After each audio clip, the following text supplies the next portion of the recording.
प्यारे दोस्तों और साथियों, इंजीनियर विष्णु अग्रवाल का नमस्कार। आज 2 अक्टूबर 2025, 2 अक्टूबर का दिन। आज इसमें कई चीज़ें मिल गई, तो मैं एक एक करके आता हूँ। मैं सबसे पहले अमन शांति से चालू करता हूँ।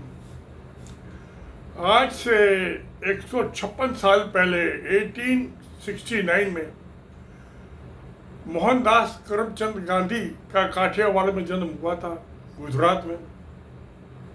और आज उनको वो गांधी अमन शांति के पुजारी माने जाते हैं। तो मैं बात चालू कर रहा हूँ अमन शांति से।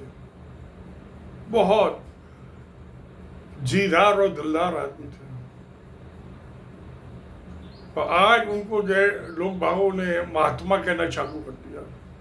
और शायद एक दिन ऐसा भी आए कि जैसे गौतम बुद्ध अमन शांति वाले थे, महावीर अमन शांति वाले थे, जैन गौतम बुद्ध बुद्धिस्ट, ऐसी एक दिन महात्मा गांधी के भी मंदिर बने और उनकी पूजा करनी चालू हो जाए, उनकी मूर्ति की। वो दिन शायद ज़्यादा दूर नहीं है, मगर उनकी हत्या की महात्मा मोहनदास करमचंद गांधी, महात्मा गांधी एक बनिए थे, उनके एक ब्राह्मण ने, नाथुराम गॉडसे ने हत्या की। तो एक ना एक दिन तो सबने मरना ही है। ये कौन सी अनोखी बात हो गई? मरना कैसे है ये बात नहीं कर रहे हैं, तो छोड़ देते हैं इस बात को, हिंसा की बात को छोड़ देते हैं, भूल जाते हैं। उनकी हत्या नहीं हुई, उनके इंसान की आइडियोलॉजी की और उसके आइडियाज की कभी हत्या नहीं होती। ये फिजिकल बॉडी तो एक नई जल के राख हो जानी है या कब्र में दफन हो जानी है, इसमें कौन सी बड़ी बात है? कोई बड़ी बात नहीं है। उसके बाद जो ये 2 अक्टूबर, लाल बहादुर शास्त्री छोटे कद के आदमी थे, मगर बड़े दिल और दिमाग के आदमी थे। 121 साल पहले उनका 1904 में जन्म हुआ था। वो जाति से श्रीवास्तव थे, कायस्थ थे, मगर बहुत मजबूत, कद में छोटे बेशक थे, मगर दिल में बहुत मजबूत और बड़े थे। 1965 की वार में जब अयूब खान प्रेसिडेंट थे, जनरल अयूब खान, उन्होंने सोचा छोटा कमजोर आदमी है, हमला कर दो, फतेह हो जाएगी। सोचा तो ठीक ही था, मगर उन्हें यह पता नहीं था कि छोटा आदमी जो है और दिल और दिमाग से बहुत बड़ा आदमी है। 62 की वार के बाद 3 साल पहले चाइना से मात खाई थी हिंदुस्तान की फौजों ने। उन्होंने सोचा कि ये 3 साल में अभी अपने गम से संभरी नहीं है आदमी, हमला कर दो। ठीक सोचा था। 3 साल का बहुत कम टाइम होता जख्म के भरना, आत्मसम्मान और अपनी करेज को, हौसलों को इकट्ठा करने के लिए। मगर ये छोटा आदमी, इसने बहुत बड़ा काम किया, पाकिस्तान को मात दे दी। समझौता करना पड़ा टास्कन में, वहां उनकी मौत हो गई। मैं नहीं जानता कैसे हुई, मैं इस पे कुछ बोलूंगा भी नहीं। अब मैं आता हूं ये हिंसा, हत्या। वो दशहरा का दिन है। ये दशहरा का दिन लड़ाई का दिन है, और लड़ाई में तो आपको जैसे पहले होता था, मैंने वाल्मीकि रामायण पढ़ी थी, 2 दफे पढ़ी है, 1 दफा नहीं, 2 दफा। तुलसीदास ने तो रामचरितमानस लिखा, रामायण नहीं लिखी। कुछ अक्लमंद, जरूरत से ज्यादा अक्लमंद आदमी को रामायण कहते हैं। मैं उनको निपट बेवकूफ मानता हूँ, क्योंकि तुलसीदास तो बादशाह अकबर के जमाने में हुआ था, 450 साल पहले। और जब ये काशी के, बनारस के ब्राह्मण को मार रहे थे कि तू इसमें भोजपुरी, इसमें कैसे तू लिख रहा है अवधि में रामायण, हमारा धंधा चौपट हो जाएगा, तो बादशाह अकबर गए थे एक दफा, टोट छुप गए थे कहीं जाके। वो मेरी नोटबंदी बना मिलने का मेरा किताब है, उसमें मैंने जिक्र किया हुआ है।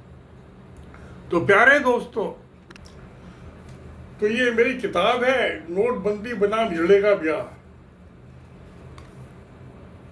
इसमें मैंने वो जिक्र किया है जब राम सीता का झगड़ा हो गया था आपस में, कहा सुनी हो गई थी, क्या वो बात छोड़ो, मियाँ बीबी का तो सबका होता रहता, कोई अनोखी बात नहीं है। तो अब जो वाल्मीकि रामायण हुई, तो तुलसी दास वाली तो रामायण नहीं है, वो तो फरेब है। वो तो मस्जिद में रहता था कि जब वो ये क्या बादशाह अकबर गए थे तो सूरदास से मिले, कबीर दास से मिले, हरिदास से मिले, तानसेन लेके गए थे उन्हें। तानसेन एक्चुअली गए तो हरिदास से मिले। वो सब गंगा किनारे बनारस के आसपास रहते थे। जब तुलसीदास से मिलने के लिए गए तो गांव वाले बताओ तो कहा, उनको मारने आते, कहते तुमको जान से मार देंगे। तो उन्होंने जो थे अब्दुल रहीम काम खाना, उनको कहा कि देखो ये इसको कोई परेशान ना करे, इसको जो लिखता है लिखने दो। तो उन्होंने बुलाया ब्राह्मणों को जो था और कहा कि इसको छेड़छाड़ की परेशान किया तो तुम सूली पे टांग दूंगा, बादशाह का हुक्म है। तो और फिर उसके बाद उन्होंने कहा वो मस्जिद पर रहने लगे। जो नमाजी आते थे खाना पीना दे के जाते थे, तुलसीदास उसी से काम चला लेते थे। तो ये मैंने अपनी किताब में जिक्र किया है इसका। और भी दास्तान लिखी है मैंने। एक तो फिर ये दशहरा का जो है, जब ये रात का मैंने जिक्र किया, अब उसमें हुआ क्या, भाई लड़ाई में क्या होता था, उस जमाने में मर्द लड़ते थे, औरतें बच्चे नहीं जाते थे लड़ाई में। अब जब मर्द लड़ेंगे तो मरेंगे भी, मरेंगे तो उनकी बीवी विधवा हो जाएगी, उनके बच्चे अनाथ हो जाएंगे, ऑर्फन हो जाएंगे, विडो हो जाएंगी औरतें, और बच्चे ऑर्फन हो जाएंगे। तो जो ये लड़ाई की जो कहानी है, रामायण और महाभारत दोनों लड़ाई की कहानी है।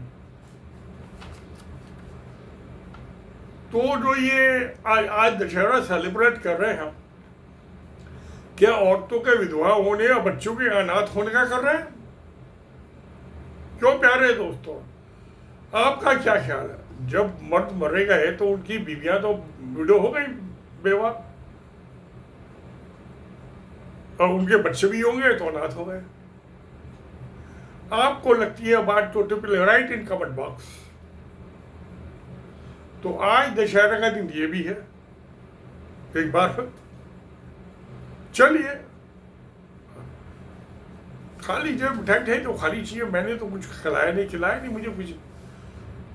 अच्छा खा, कोई नहीं खाई तो नहीं खाई, कोई बात नहीं। एक और जन्म, एक तो खून खराबेगा ये दशहरा का, और दूसरा खून खराबेगा आरएसएस का जब राष्ट्रीय सेवक संघ का 1925 में, अब से 100 साल पहले राष्ट्रीय स्वयंसेवक संघ का जन्म हुआ।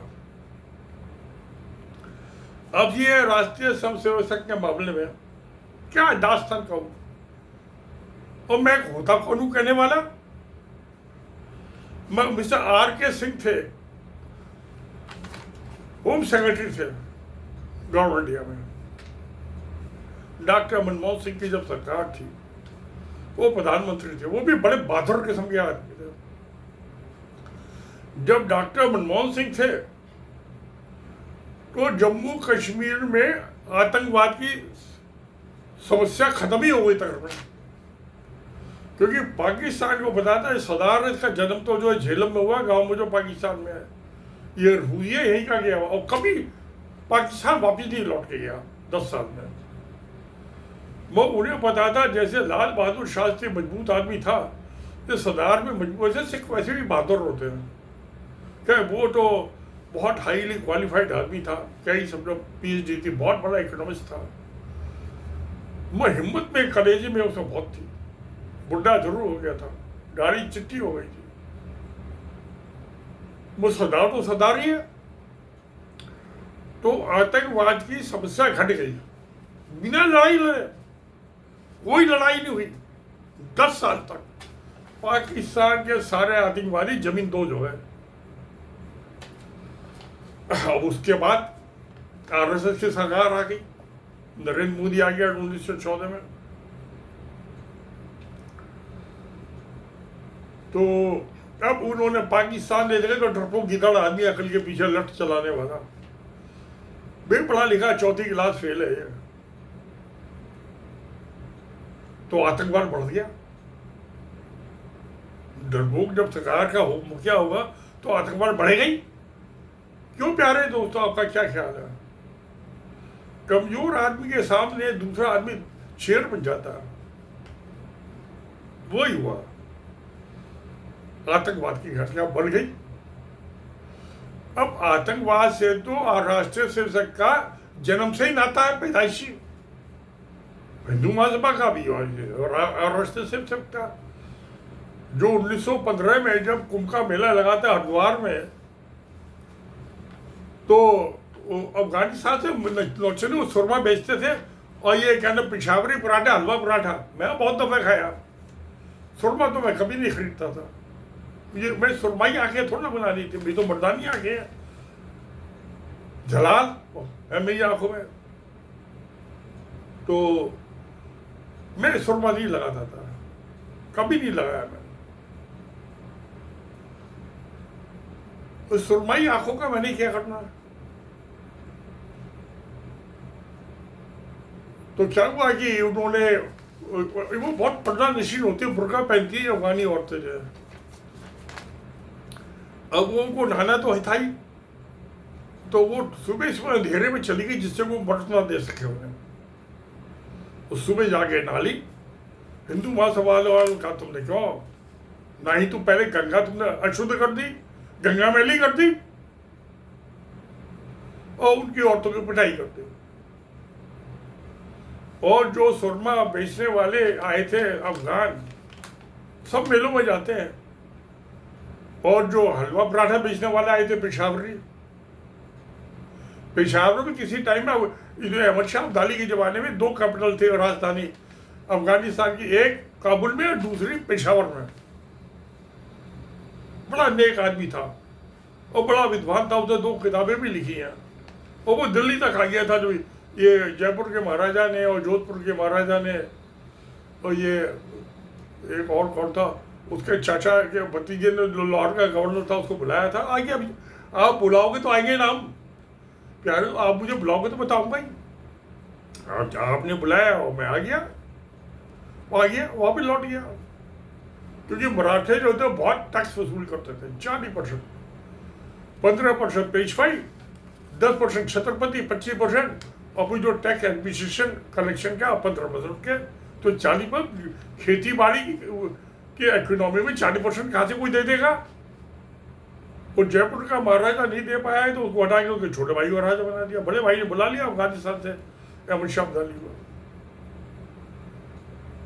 तो फिर 1925 में ये बन गया कि मुसलमानों से नफरत, ईसाइयों से नफरत, सिखों से नफरत, आरएसएस की। तो इन्होंने जो था ये, जहाँ ये है क्या नाम है, सारनाथ जो गौतम बुद्ध थे, उन्होंने जो अपना आखिरी सरमन दिया था, भाषण दिया था, उपदेश दिए थे, सारनाथ में दिए थे। और मुझे ठीक नहीं आखिर था या पहला था, आप कोई सा मान लीजिए, गूगल पे सर्च करके देख लीजिए। आजकल तो आर्टिफिशियल इंटेलिजेंस पर पता चल जाएगा, मैंने आज देखा नहीं, मैं भूल गया देखना। तो इन्होंने वहां जाके गौतम बुद्ध के जो अनुयायी थे उनकी पिटाई कर दी, नहीं मंदिर बना दिया। तो जापानी लौट गया, बर्मा वाले कहने लगे भैया हम किस झंझट में पड़े, हम तो बर्मा को अलग कर लेते हैं हिंदुस्तान से। तो 1936 में बर्मा अलग हो गया, 10 साल में आरएसएस वालों की हरकतों की वजह से, इनके आतंकवाद से। 1915 में उनका आतंकवाद और हिंदू महासभा का 25 में इनका बर्मा भी अलग हो गया, अखंड भारत टूट गया, इन दोनों मिलके तोड़ दिया। नहीं तो प्यारे दोस्तों, मैं आप तो दोनों भाई मिलके अखंड भारत बना देते, हम तो आज भी बना दे। अगर नफरत की आदि आप आरएसएस को खत्म कीजिए, अखंड भारत अपना बन जाएगा। अब तो अखंड नेपाल की भी बात हो रही है, उसकी फिर मैं कभी बात करूँगा। अब ऐसा था, आर.के. सिंह थे एक होम सेक्रेटरी गवर्नमेंट इंडिया में। तो होम सेक्रेटरी तो भाई सबका लॉ एंड ऑर्डर का हिंदुस्तान का मालिक है, चौधरी है। उसने ये कहा कि आरएसएस जो है भगवा टेरर, भगवा आतंकवाद। ठीक कहा, कोई गलत नहीं कहा। अब मैं इसके आज जो है 2 अगस्त को फिर मैं एक और समाचार पढ़ रहा था टाइम्स ऑफ इंडिया में कि जो 2016 में मालेगांव में बम ब्लास्ट हुआ था, 2016 आज 2025 चल रहा है, 2024 तो 9 साल के बाद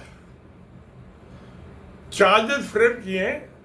जो ये स्पेशल कोर्ट है महाराष्ट्र में, मालेगांव, आपको पता होगा, और उसमें जो एक्यूज हैं जिनके खिलाफ हुए 4 है, 1 2 3 4।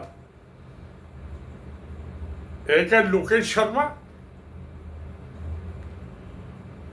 एक है दान सिंह, ये पता नहीं थी क्या जाता है, शर्मा तो ब्राह्मण ही होगा, असली ब्राह्मण नकली पता नहीं। एक है ये राजेंद्र चौधरी,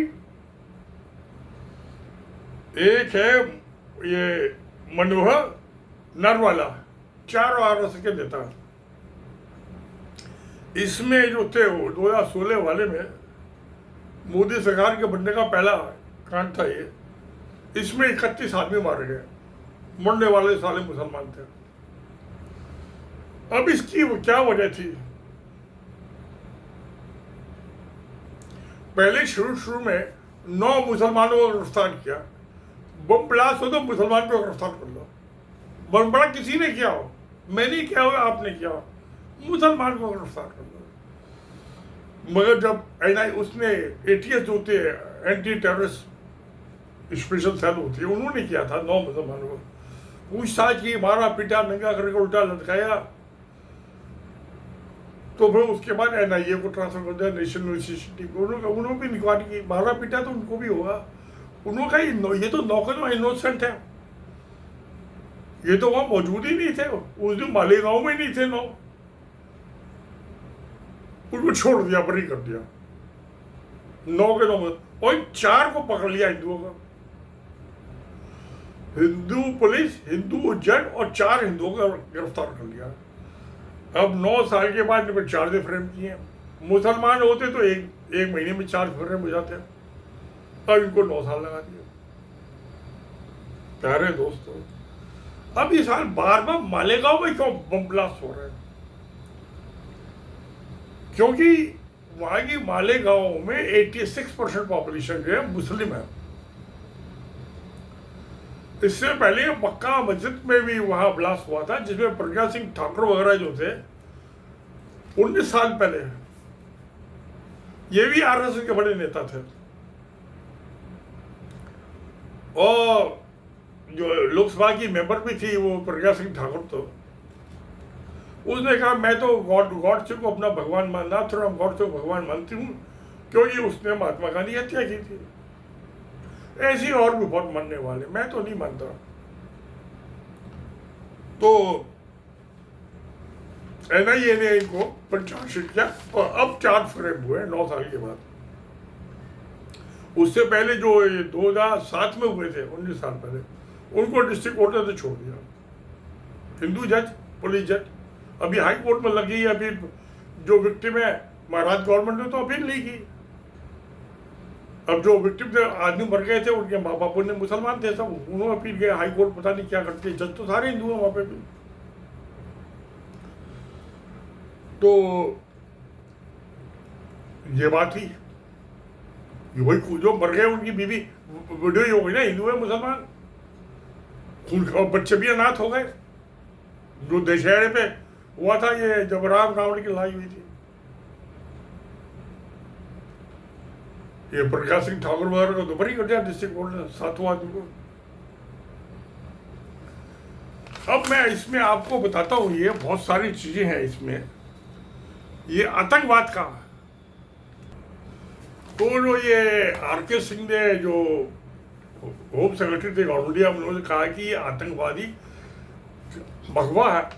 कोई रंग नहीं होता, इंसान होता है। आप भगवा पहनो, लाल पहनो, हरा पहनो, उससे क्या फर्क पड़ता है? तो रंग देना गलत बात थी। तो मैंने आपसे अर्ज की थी, महात्मा गांधी का मर्डर हुआ था 1948 में नाथुराम गॉडसे ने किया। उसके बाद श्यामा प्रसाद मुखर्जी का हुआ था, जो भारतीय जनसंघ के अध्यक्ष थे। उनका जून 1953 में हत्या हुई थी। फिर दीनदयाल उपाध्याय, वो भी जनसंघ के अध्यक्ष थे। भारतीय जनसंघ आरएसएस की ब्रांच थी वो। तो इनका फरवरी 68 में इनकी हत्या हुई, गला दबा के, और कानपुर से उनको चलती ट्रेन से धक्का दे दिया।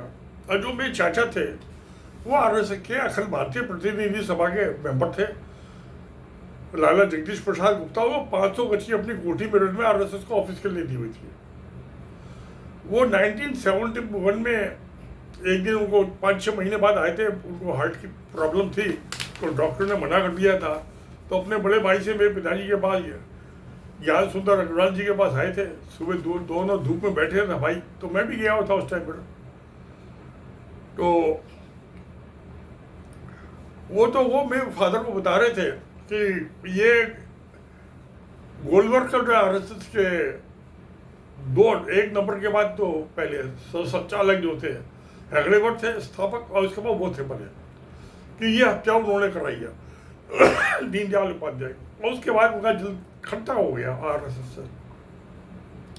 उन्होंने जमीन भी दिलवा दी थी मेरे बाबा से आरएसएस को, जिसमें अब इंटर कॉलेज चल रहा है मेरठ में। तो मेरे पुरखों की दीवी जान में एक तो वैश्य इंटर कॉलेज चल रहा है, दूसरा ये आरएसएस का टूर चल रहा है।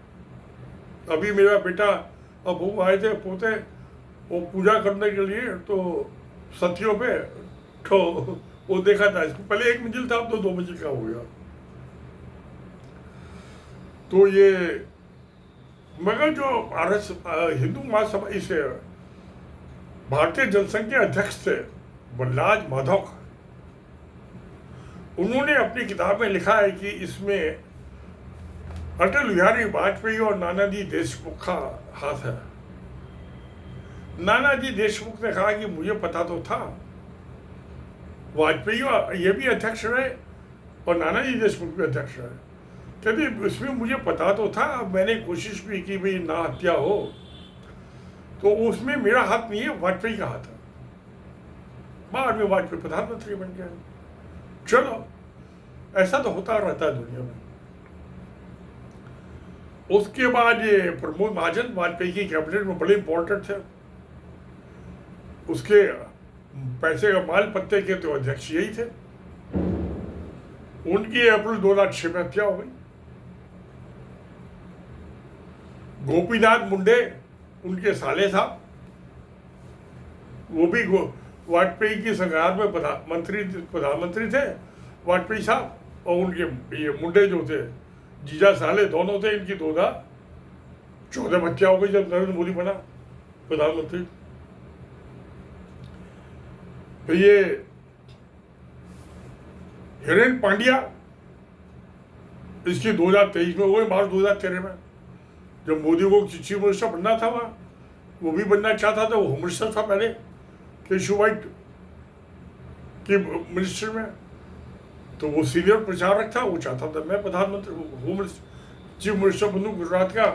मोदी बन गया, उसकी हत्या करा दी। सुनील जोशी है कि बड़ा इंपॉर्टेंट नाम है सुनील जोशी। सुनील जोशी की मैं क्या बयान करूं। ये भी आरएसएस का प्रचारक था इंदौर, मगर इसकी देवास में हत्या की। वो हत्या कराने वाले कौन थे? ये प्रज्ञा सिंह ठाकुर, वो ये उसकी चेली थी, क्योंकि वो इनका जो हेड था आतंकवादी गैंग का, आरएसएस का प्रचारक। वो टॉप का तो प्रचारक है इंद्रेश कुमार, जो डिप्टी जनरल सेक्रेटरी आरएसएस का आज भी। तो उससे एनआईए ने मालेगांव बम ब्लास्ट और अजमेर शरीफ दरगाह में बम ब्लास्ट के मामले में इंक्वायरी की थी। वह हिंदू है, क्या करे, नौकरी करनी है एनआईए वालों ने। तो सुनील जोशी की हत्या हो गई देवास में। दिसंबर 2007 में हुई थी, 29 दिसंबर था, मैं भूल रहा हूँ ये। तो दिसंबर मान लीजिए, आप गूगल पर सर्च करके देख लीजिए, या आप आर्टिफिशियल इंटेलिजेंस में देख लीजिए, आपको पता चल जाएगा।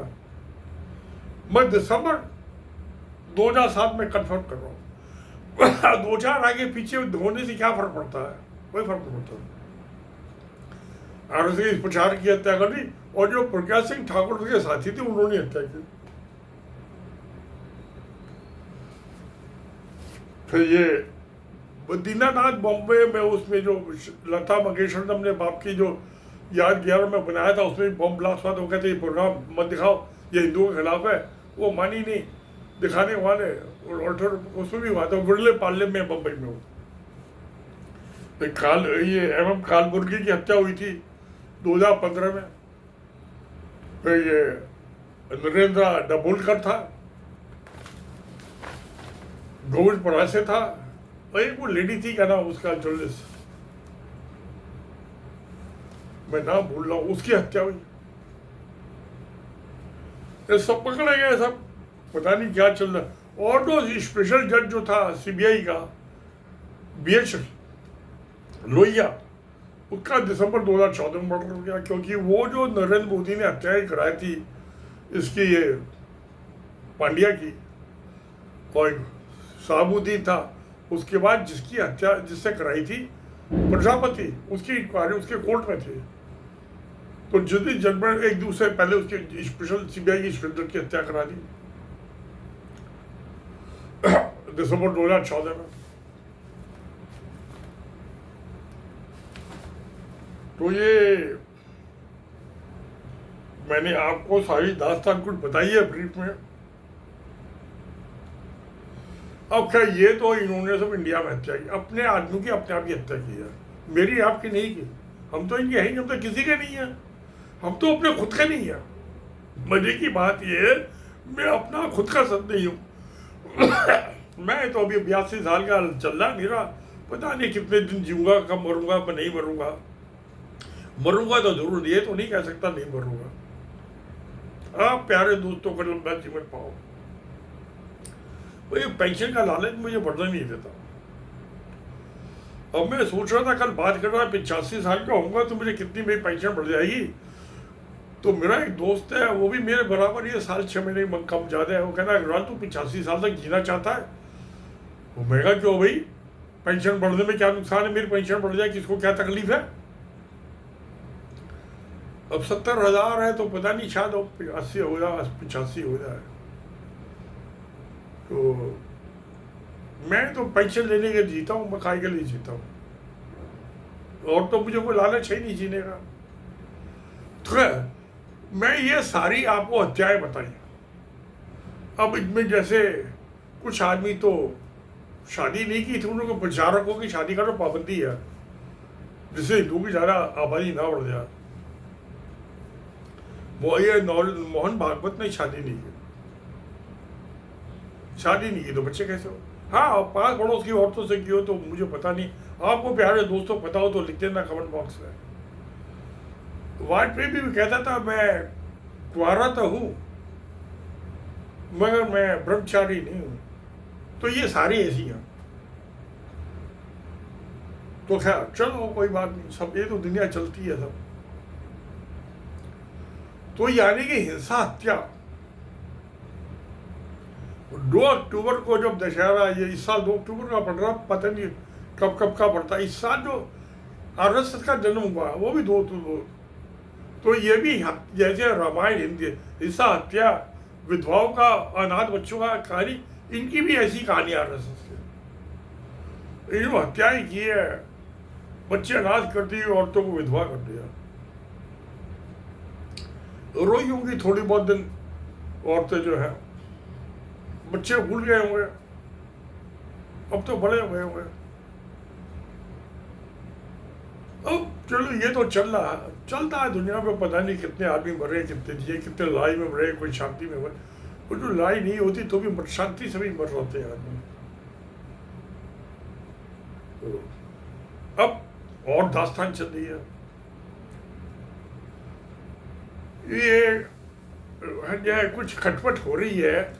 ये बीजेपी जो भारतीय अपना अध्यक्ष नहीं चुन पा रही पिछले 1.5-2 साल से, क्योंकि नरेंद्र मोदी और मोहन भागवत में खिंचातान चल रही है, जरूर खिंचातान चल रही है।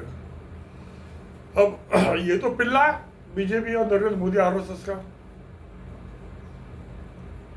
उनके बहुत सारे पिल्ले आरएसएस के, तो वो 40 पिल्ले हैं।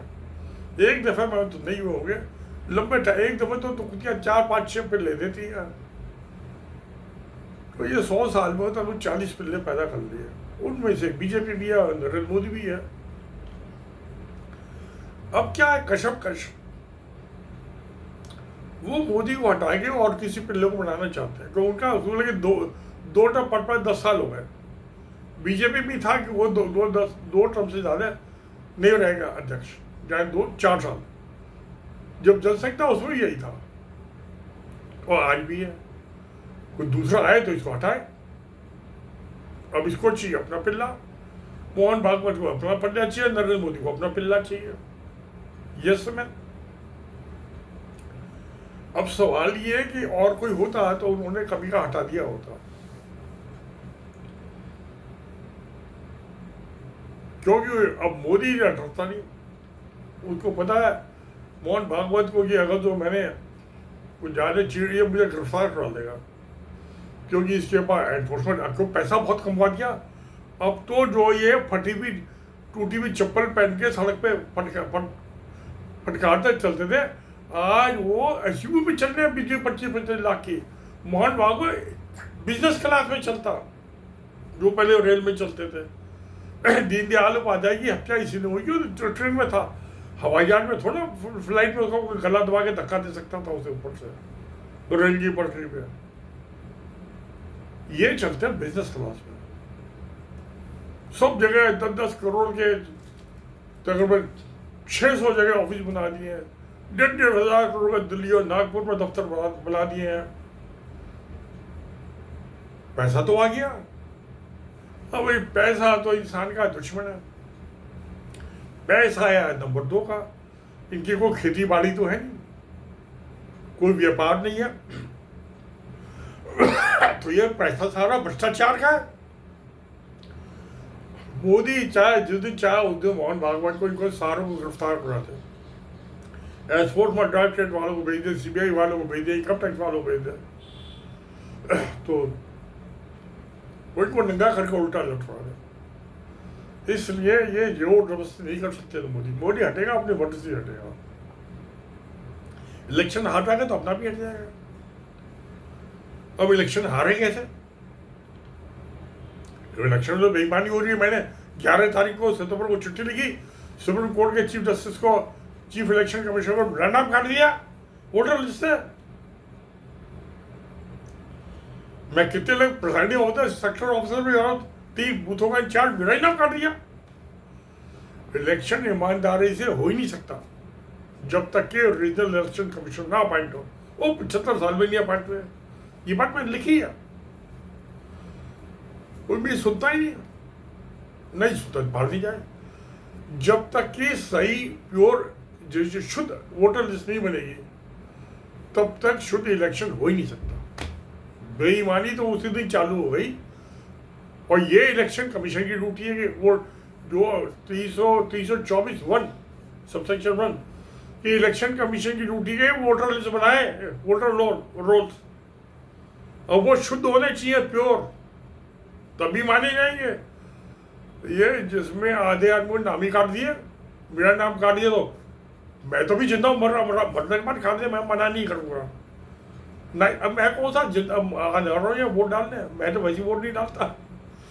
वही तो 5-7 दफे वोट डाले, सारे छोड़, किसको वोट दूं?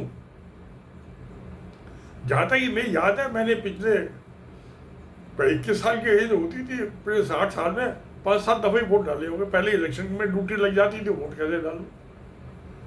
रिटायर हो गया 20 साल पहले, तो वोट डाल सकता हूँ। तो मुझे कोई सही इलेक्शन नहीं दिखाए, कोई कैंडिडेट पढ़ा लिखा आदमी, काबिल आदमी खड़ा करे तो वो तो ही वोट दूँ। गधे को कैसे वोट दे दूँ? चोर चक्के को, नाचने गाने वाले को मैं तो नहीं दूंगा वोट, आगे भी नहीं दूंगा। तो अब आरएसएस वाले डरे बैठे हैं। भाई पैसा का तो सारी दुनिया दुश्मन है, इसलिए आदमी बैंक में रखते हैं पैसे, जेवरात भी उसको लॉकर में रखते हैं। तो मामला टेढ़ा है, फंसा हुआ।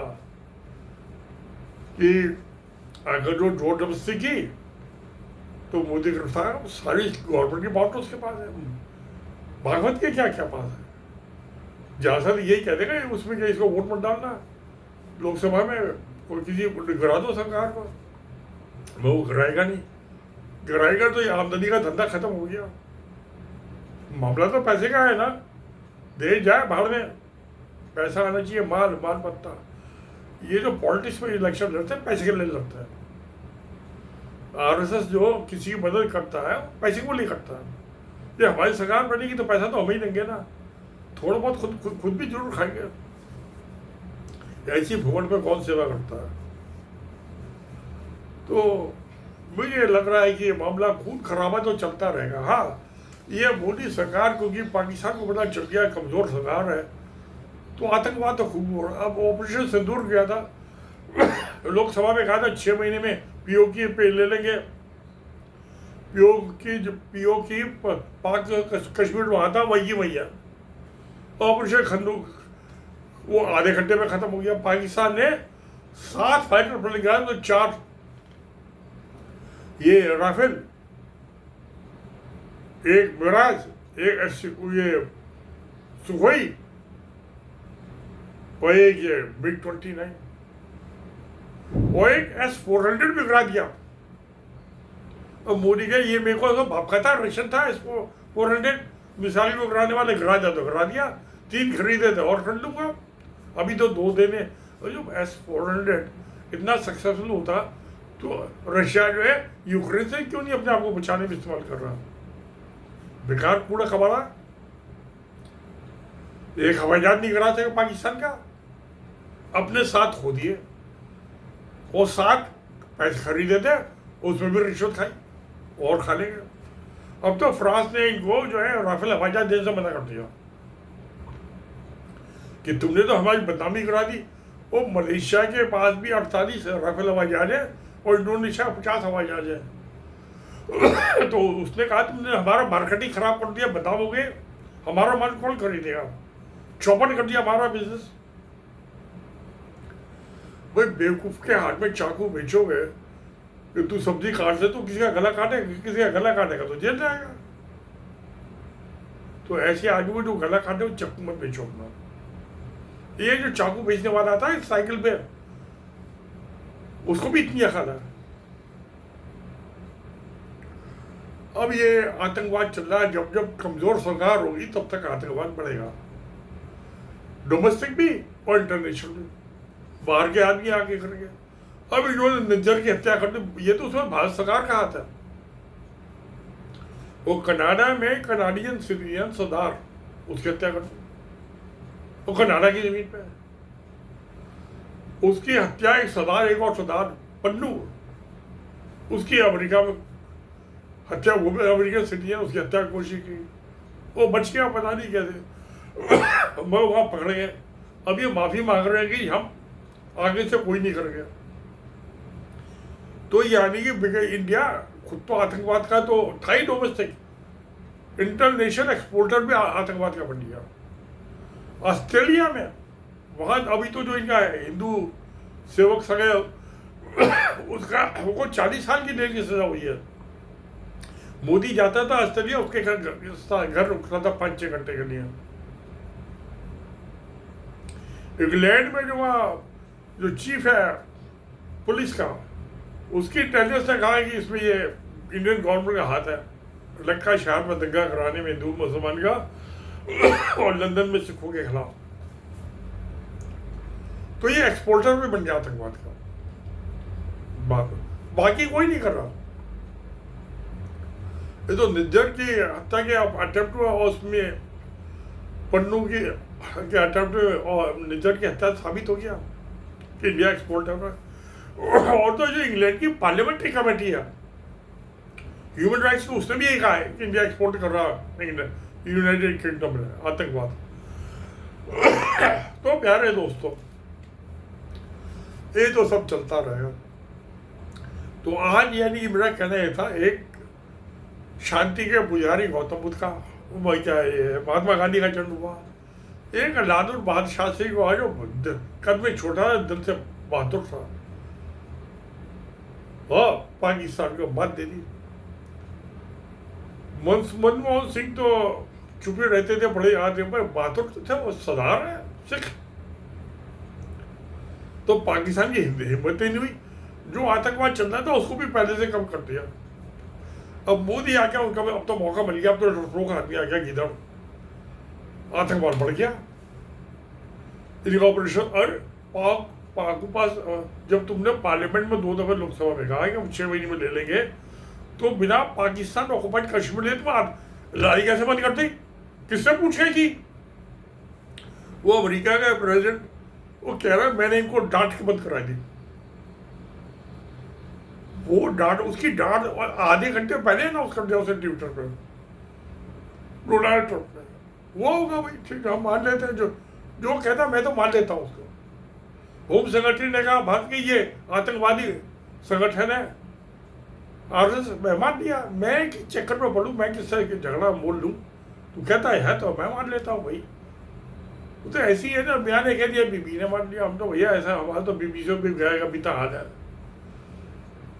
वो होम सेक्रेटरी, मैं छोटा सा इंजीनियर, और वैसे भी अब तो बुढ़ा हो गया। क्यों प्यारे तो आपको मैं आज में बेटी का फोन आया था, पूछा, मैं पूछा बेटी में बुढ़ा दिखाई देता हूँ क्या? सर के बाल तो उड़ गए। तो नहीं कहते, नहीं ऐसी बात नहीं। मैं चल ठीक है, तेरी बात मान लेता हूँ। तो ये आतंकवाद तो डोमेस्टिक और ये एक्सपोर्ट ये करता ही रहेगा जब तक कि आरएसएस का खात्मा नहीं होता। अब जब से राम और हनुमान इनका दोनों का खात्मा हुआ है, तो औरतों का विधवा होना, बच्चों का अनाथ होना कुछ कम हो गया है। खैर अंत तो सबका ही है, जिसका जन्म हुआ उसकी मौत भी होगी। तो आरएसएस का जन्म हुआ 100 साल पहले, तो मौत भी होगी। वो अलग ज्यादा नहीं चलते, अमन शांति चलती है। महात्मा गांधी की पूजा हो गई एक दिन, जैसे गौतम बुद्ध की होती है अमन शांति, महावीर उनकी अमन शांति, ईसा मसीह अमन शांति, इस्लाम मोहम्मद, इस्लाम मीन पीस, अमन शांति। जीसस क्राइस्ट ने तो कभी कोई लड़ाई लड़ी नहीं। हाँ, मोहम्मद ने जरूर लड़ी थी, कई दफा उनके जख्मी भी हो गए थे। जब मदीना मक्का में उनकी पिटाई हुई तो मदीना भाग गए थे, और पहली इस्लामिक सरकार मदीना में बनी थी। वो ये तो कभी कोई लेके नहीं गया मक्का मदीना घुमाने, जाने की तो इच्छा है। मैं हिंदुस्तान की सारी स्टेट्स घूम लिया, कश्मीर भी 2 दफा गया, हरियाणा में तो कई जगह, हिमाचल तो 1 दफा गया था, सिक्किम भी हुआ, असम भी हुआ, तमिलनाडु भी हुआ, केरला भी हुआ, मध्य में सारे स्टेट घूम लिया। तो प्यारे दोस्तों, देखो क्या होता है। तो यानी कि आज ये हम जो 2 अक्टूबर सेलिब्रेट कर रहे हैं, दशहरे से लगा के जो जन्म हुए इनके, मैंने सारी दास्तान ब्रीफ में आपको बता दी। ये हिस्सा हत्या की कहानी है, औरतों के विधवा होने की कहानी है, बच्चों के अनाथ होने की कहानी है। ये प्यारे दोस्तों एक बहुत बड़ी सच्चाई है। अमन शांति से सबका फायदा है, यही सच्चाई है। तो सत्य में जयते। नमस्कार, धन्यवाद।